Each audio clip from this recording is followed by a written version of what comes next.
ये है 100 days 100 story series का एक और अध्याय, जहां हम याद करते हैं उन वीरों को जिन्हें देश ने भुला दिया, लेकिन उनका बलिदान इस मिट्टी से कभी मिटाया नहीं जा सकता।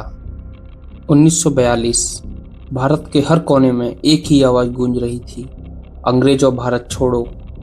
इसी बीच बंगाल के तामलुक के एक छोटे से गांव से निकली एक 72 साल की माँ, हाथ में लाठी और दिल में सिर्फ एक ही सपना, आज़ादी। सोच कर देखो दोस्तों, 72 साल की उम्र में जहां लोग जिंदगी से थक जाते हैं, वहां इस माँ ने दुनिया को दिखा दिया कि आज़ादी की लड़ाई के लिए उम्र नहीं, साहस चाहिए। उस माँ का नाम था Matangini Hazra, the old lady Gandhi, जिसे लोग बूढ़ी गांधी के नाम से भी जानते हैं।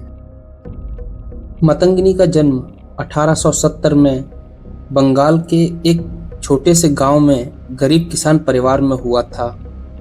गरीबी की वजह से मतंगिनी स्कूल जाने में असमर्थ रहीं और 12 साल की उम्र में इनकी शादी कर दी गई। शादी के कुछ सालों बाद ही मतंगिनी विधवा हो गई।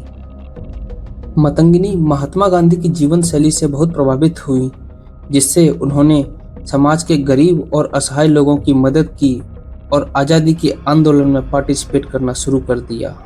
सन 1930 मतंगिनी ने सिविल डिसोबीडियंस मूवमेंट में पार्टिसिपेट किया और नमक बनाकर नमक कानून तोड़ा, जिसकी वजह से उन्हें जेल में डाल दिया गया। जेल से बाहर आने के बाद मतंगिनी ने पुनः मूवमेंट में पार्टिसिपेट किया और चौकीदारी टैक्स को समाप्त करने की मांग की। चारों तरफ वंदे मातरम और महात्मा गांधी जिंदाबाद के नारे गूंज रहे थे, जिसकी वजह से उन्हें दोबारा से 6 महीने के लिए बहरामपुर जेल में बंद कर दिया गया। जेल से बाहर आने के बाद मतंगिनी कांग्रेस की एक एक्टिव मेंबर बनी और बंगाल में कांग्रेस की हर मीटिंग में पार्टिसिपेट करने लगी। इसके साथ ही वह बंगाल की एक पैरेलल गवर्नमेंट जातीय सरकार के साथ जुड़कर लोगों की मदद करने लगी। 1942 भारत में क्विट इंडिया मूवमेंट का शंखनाद बजा। बंगाल में धारा 144 लगी हुई थी। मतंगिनी ने अपने साथियों के साथ मिलकर पुलिस स्टेशन और गवर्नमेंट ऑफिसेस पर धरना देने का प्लान किया। गांधी बूढ़ी, हाथ में तिरंगा, वंदे मातरम और महात्मा गांधी जिंदाबाद के नारों के साथ 6000 से अधिक लोगों के जुलूस को लीड करती हुई तामलुक पुलिस स्टेशन पहुंची। पुलिस ने बिना चेतावनी दिए जुलूस पर गोली चलाना शुरू कर दिया, जिससे जुलूस में भगदड़ मच गई। लेकिन मतंगिनी नहीं रुकी, वंदे मातरम के नारों के साथ आगे बढ़ती गई। उनको 3-3 गोलियां लगीं, लेकिन उन्होंने तिरंगे को गिरने नहीं दिया और आखिरी सांस तक कहती रहीं वंदे मातरम। एक 72 साल की माँ, जिसने गोली खाकर भी तिरंगा नहीं छोड़ा, जो आखिरी सांस तक वंदे मातरम कहते हुए सदा के लिए अमर हो गई।